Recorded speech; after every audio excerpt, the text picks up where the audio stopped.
Okay, it's time for our third presentation, Dr. Joseph Millum. He's a bioethicist with the Clinical Center, Department of Bioethics and Fogarty International Center at the U.S. National Institute of Health. He has studied philosophy and economics, and his research is on the rights and responsibilities of parents.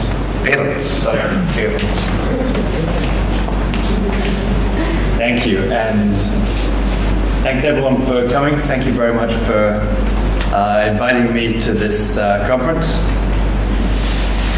I'm going to take another angle on the role of philosophy in medicine, the role of philosophy in the education here of medical students, focusing on the role of philosophy in the education of medical students, thinking in terms of clinical ethics.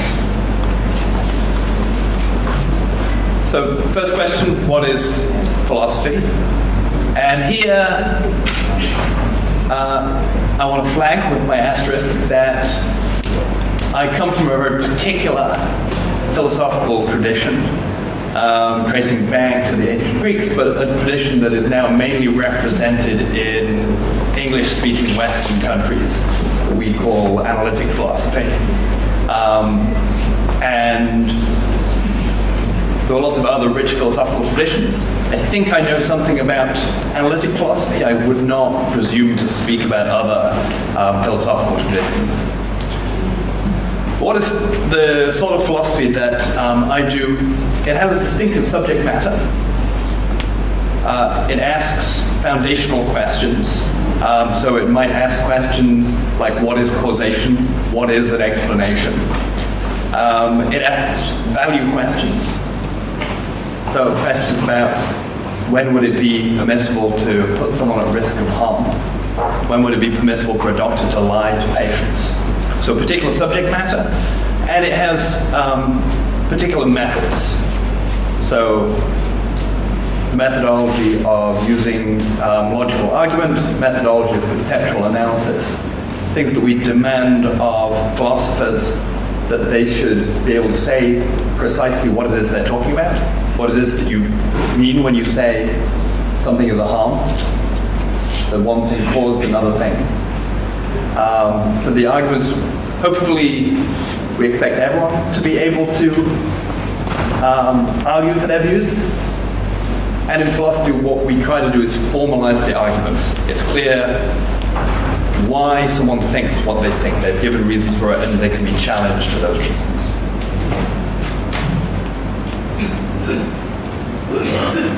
So then what's the value of philosophy for clinicians? Well, good clinicians, I think, and hopefully people here agree, should be reflective, they should be self-critical, they should question what is done and why it's done. And philosophy, I think, can help with teaching medical students and teaching clinicians how to be good clinicians in these ways. So philosophy asks questions that are novel, asks questions that are what I think of as fundamental. It's willing to question the status quo, to encourage us to ask why things are done a particular way, rather than just endorsing the fact that they have always been done this way. It provides methods by which to try to answer these sorts of fundamental questions. So it doesn't just have the methods of fact-finding that we find in the natural sciences, although of course those methods are extremely important as well. It also provides us with methods for analyzing basic concepts, for analyzing value judgments. Sorts of basic concepts and value judgments that the natural sciences usually take for granted. And then philosophy suggests and criticizes answers to these questions. That is, philosophers will present their arguments for what a harm is, or what an explanation is, and people will criticize those answers, and by reading philosophers,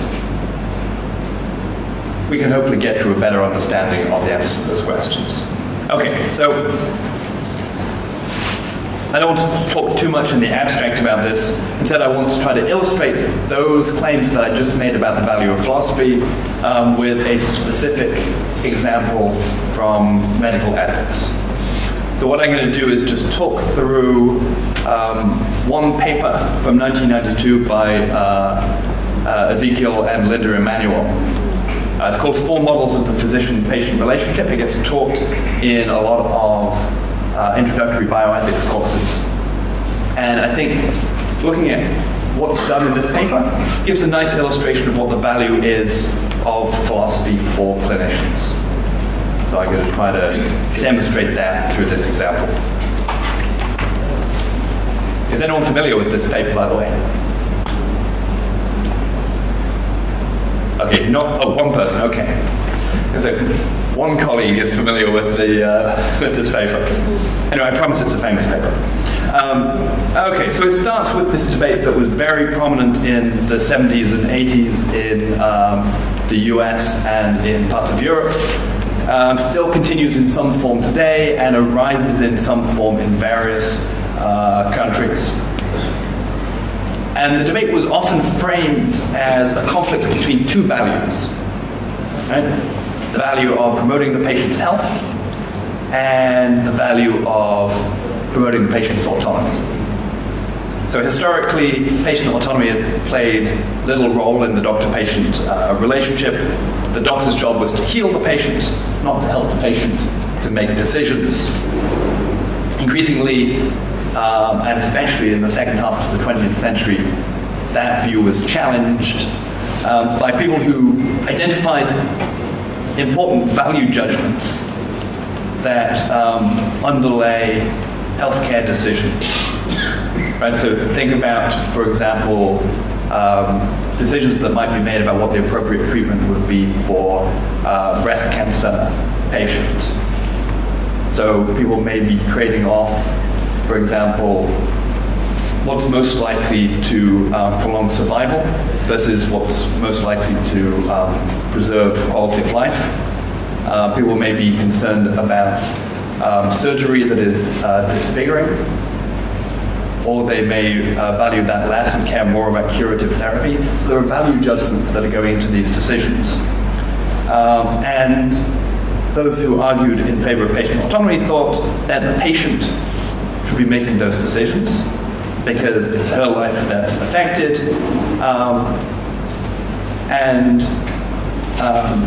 So they were pushing against this model that we cared most about health, and we were saying we cared more about patient autonomy. Okay, so this was how the debate was often framed. There's some balance, people thought, between how far we care about health and how far we care about patient autonomy.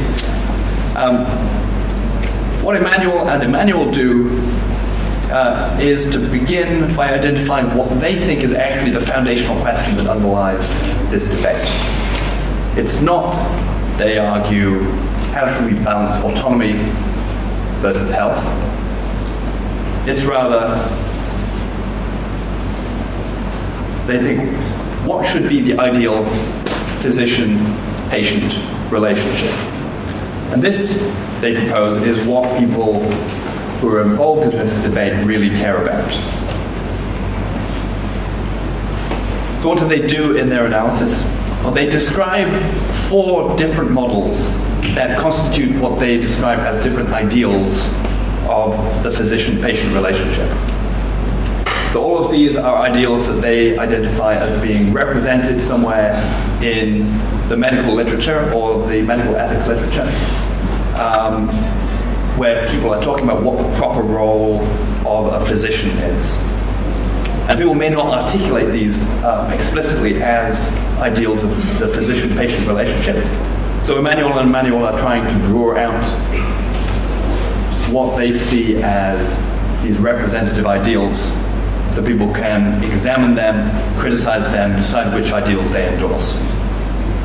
Okay, so here are the 4 models. The first model is described as the paternalistic model. In the paternalistic model, the physician acts as the patient's guardian, articulating and implementing what is best for the patient. Okay, so this is the sort of, you might think, old-fashioned model of the physician-patient relationship. The physician is aiming primarily at the health of the patient. The patient's autonomy is respected insofar as the patient's assent is sought for the treatment course that the physician thinks is the right treatment course to promote the patient's health. So that's what they identify as being the first model of the physician-patient relationship. By contrast, they identify the second model as the informative model, in which the physician is a purveyor of technical expertise, providing the patient with the means to exercise control. So basically, the physician is supposed here to provide the facts, so facts about the available treatment options, and the patient then decides for himself, on the basis of those facts, what to do. So Dave described the car mechanic. The informative model is the physician version of the car mechanic here. You want someone who is technically expert, will give you all of the information, but does not impose his or her value judgments on the decision that's being made. The patient provides the value judgments. The third model is the interpretive model. And the interpretive model acknowledges something that the informative model ignores, which is that sometimes we're not sure what our values are. And so we encounter this quite frequently in ethics consultation. When people call for ethics consults, it's often the case that they don't quite know what their values are, or they don't know how to weigh different values against each other. And so people have a gut feeling that what they're doing might be wrong. They think, am I causing harm to this patient because the family is asking me to provide these interventions, even though I don't think these are the best interventions for the patient, even though I think, for example, that less should be done? And they feel torn between different values. It may be that they have all the facts, right, but they're unsure of what their values are. So on the interpretive model, the aim of the physician-patient interaction is to elucidate the patient's values, what he or she actually wants, and to help the patient select the available medical interventions that realize those values. So this might be what Dave was describing as the doctor of the future. One of the key roles is to be able to help a patient work out what his or her values are. Okay, the fourth model is the deliberative model. According to the deliberative model, the aim of the physician-patient interaction is to help the patient determine and choose the best health-related values that can be realized in the clinical situation. The physician's objectives include suggesting why certain health-related values are more worthy. Okay, so on this model, it's not just that the patient may need help in working out what he values. The physician on this view should also try to persuade her patient. So she might try to persuade her patient who is drinking too much that he should value health more. She might try to remonstrate with a patient who has an infectious disease to take precautions against infecting other people with disease. She might encourage a cancer patient to seek care via enrolling in a clinical trial on the grounds that it would promote important values for her to be enrolled in research and to help provide knowledge to help people in the future. Okay, so this is the fourth model of what the ideal physician-patient relationship might be. So I've laid out the four models as Emmanuel and Emmanuel do in a table here. Each of the models has a different understanding of what role the patient's values play in the ideal physician-patient relationship. a different understanding of what the physician's obligations are, a different understanding of patient autonomy and the value of patient autonomy in the physician-patient relationship, and a different interpretation of what the physician's role is, or if you like, a different metaphor for the physician. So, for example, we take something like the informative model. Patient values are understood to be values that are known by the patient and relatively fixed. The physician's obligations center around technical expertise, the provision of information. The ideal of autonomy here is an ideal centered on choice and control, that the patient gets to decide what happens to her. And we analogize the physician's role to the role of technical expert. Okay, and so you can see the various ways in which different ideals of the physician-patient relationship understand these elements. And you might look at this and decide for yourself which of these strikes you as an appropriate ideal. Okay, so let's abstract out again. What insights do we get from Emmanuel and Emmanuel's philosophical analysis here? I think we get these rich descriptions of these different ideals of the physician-patient relationship. And we also see from them, what I just described, that when we're presenting a model of what the physician-patient interaction should be, it needs to include what the goals of the interaction are, how we conceive of the physician's obligations, how we conceive of patient's values playing into the decision-making, how we understand the value of patient autonomy. And so when we come up with new models, we might think those four models are not actually representing the appropriate ideal of the physician-patient relationship. We might think we want to come up with a different model. When we come up with new models, we should also include those four elements. Second, the insight that autonomy versus health is actually a false dilemma. So Emmanuel and Emmanuel conclude all the models have a role for patient autonomy. A main factor that differentiates the models is their particular conceptions of patient autonomy. So we learn through doing this analysis something about the sorts of questions we should be asking. Okay, so what's the value of philosophy for clinicians? And so the value of philosophy for medical students? Well, I said that philosophy asks novel and fundamental questions. So, for example, in this case, what should be the ideal physician-patient relationship? It provides us with methods for answering those questions. So, for example, analysis of what the physician's role is. And it suggests to us and provides criticisms for us potential answers to those questions. So in this case, for example, these four models of the ideal physician-patient relationship. Thank you very much.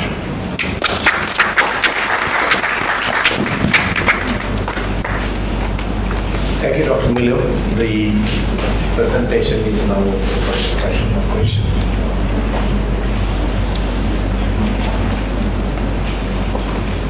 Thank you very much. Very interesting. Is there a set of basic questions, as it were, which philosophers have identified, which will stimulate this sort of discussion among students? I'm talking of something like a co-curriculum. Not that we want to copy it as such, but it will give a feel for non-philosophers as to, this is the menu we have. Thanks. Yeah, good question. So I think the answer is there are a number of curricula for medical ethics for medical students. I have some views about which of them are asking the most important questions. And I would be happy to move you into some of the curricula. There's also a database at Georgetown University of bioethics curricula, which can be really helpful, I think, for spurring ideas. In general, just here speaking within ethics, so not speaking about the philosophy of science, philosophy of medicine as well. Speaking within ethics, I think it can be really helpful to identify what are medical students going to encounter. Right? Are these medical students who are mainly going to be clinicians engaging with clinical ethics questions? Are they also going to be involved potentially in research? Are they going to be moving into roles where they need to care about public health? And from that, narrowing down the sets of philosophical questions, questions of medical ethics that are going to be most important for their lives. And then identifying in each of those areas what are the fundamental questions that is helpful to stimulate students to think through. But perhaps we can talk a little bit about curricula and resources for curricula. Any other questions? Just about these ideal models that we talked about, 4 different ideas. Maybe there isn't one particular idea. Maybe it depends on who you're dealing with and the circumstances. Maybe one ideal is ideal for a particular circumstance and another is useful in another circumstance. Yeah, great point. So part of the discussion that I didn't get into in this paper acknowledges something like what you said. So for example, there are going to be extreme situations like providing emergency care to someone where you adopt the paternalist model, right? Someone needs to be treated now, but perhaps they've had a stroke and time is of the essence in treating them. So you use that model because what you prioritize is health. In other cases, perhaps someone comes and they really do have knowledge of their own values, and you can just be providing technical information. Cultural as well. And yeah, different cultural contexts, people have an idea of what they want their doctor to be to them, and that will change things. I think you're absolutely right. It makes it perhaps makes the whole thing too simple to say there's one idea. I think it can still be helpful to think about, in this context with this patient, what's the ideal that I should be aiming for? But thank you for that point. One more quick question. We are behind time a bit. Somebody can speak. Okay. Another interesting area, I think, from the context of Sri Lanka is introducing this sort of topic for philosophy, etc., for students, for undergraduates. I feel it can be an elective. It's a bit far off right now because we should have it, but I don't know how much. The sort of resistance within inverted commas, which comes from the faculty as well as clinicians, is something we have to contend with.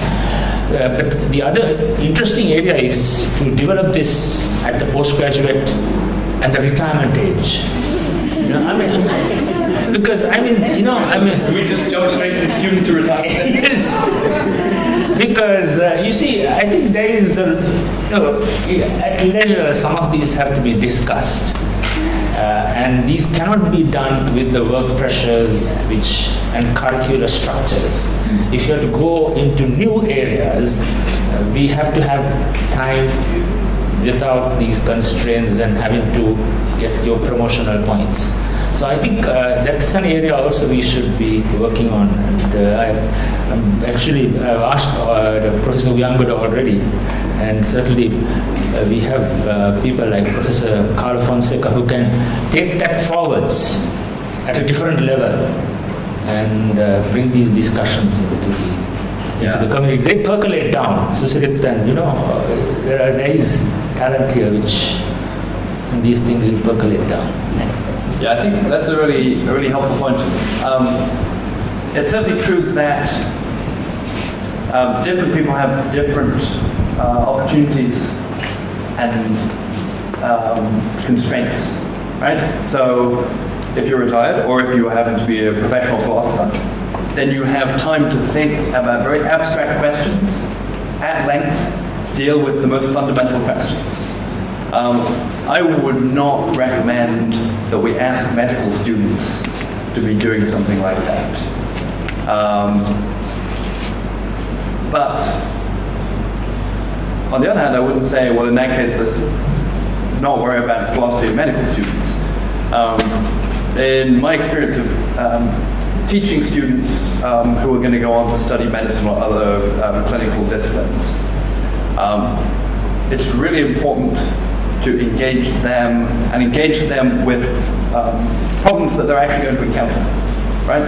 So both Dave and Ryder drew on these examples that actually occur in clinical contexts or occur in clinical trials, decisions that actually have to be made by clinicians.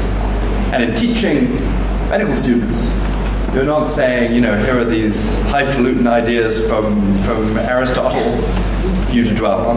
And you're saying, here's an actual dilemma that you may face in clinical practice.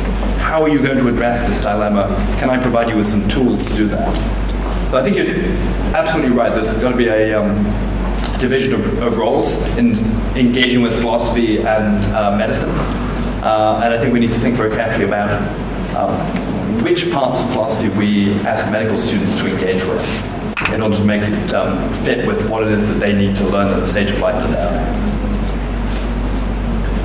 Okay, we have one presenter less, so we have a little more time. Are there any questions? Okay, in the absence of any questions, thank you, Dr. Millum.